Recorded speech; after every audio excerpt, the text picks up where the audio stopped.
ជម្រាបសួរអ្នកទាំងអស់គ្នាថ្ងៃនេះខ្ញុំនឹងបង្ហាញអ្នកទាំងអស់គ្នាអំពី pronoun ភាសាខ្មែរយើងហៅថាសព្វនាមអញ្ចឹងសព្វនាមយើងនឹងសិក្សាជាមួយគ្នាដូចតទៅនៅក្នុងភាសាអង់គ្លេសមានសព្វនាមfive forms of pronoun in English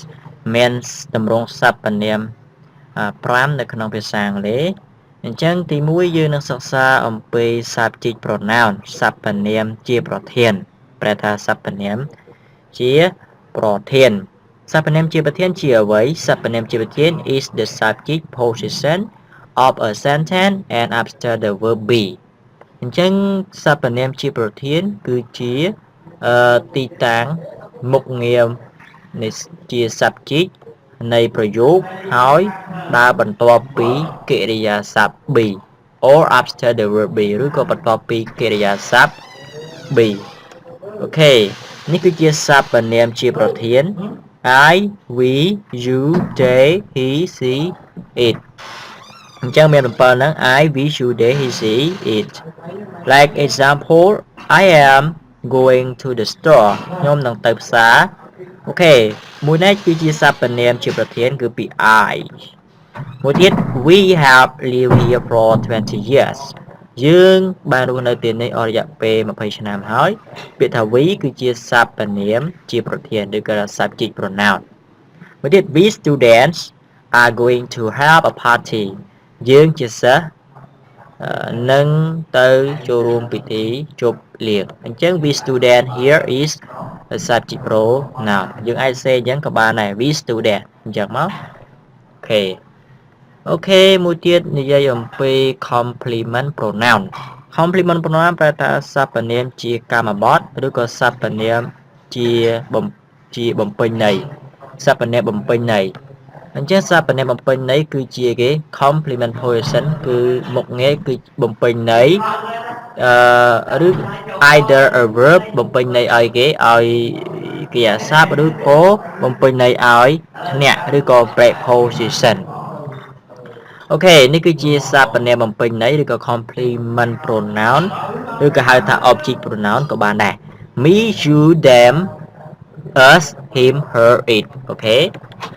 like example they call us on the telephone ពួកគេ call មកយើងតាមទូរស័ព្ទអញ្ចឹងមួយណាគឺជា complement pronoun គឺពាក្យថា us គឺ complete បំពេញន័យឲ្យកិរិយាសព្ទ call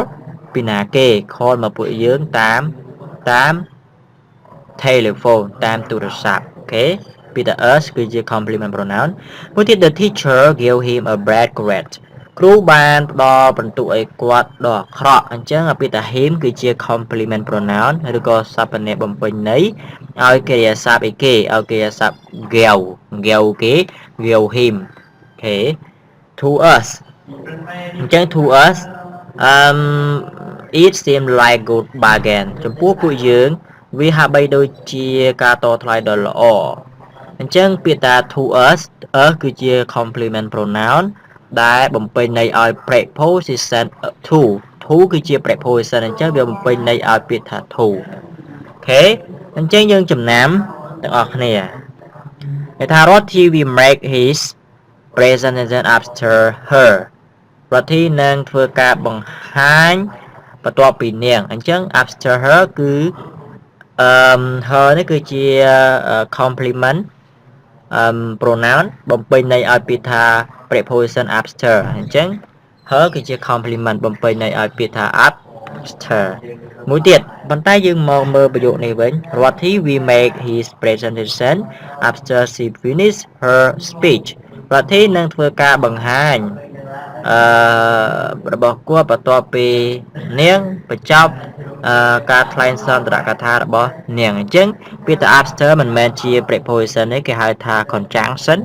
អូខេអញ្ចឹងពាក្យថា she មិនមែនជា complement pronoun ទេគេហៅថា subject pronoun អូខេចំណាំមកប៉ុណ្ណឹង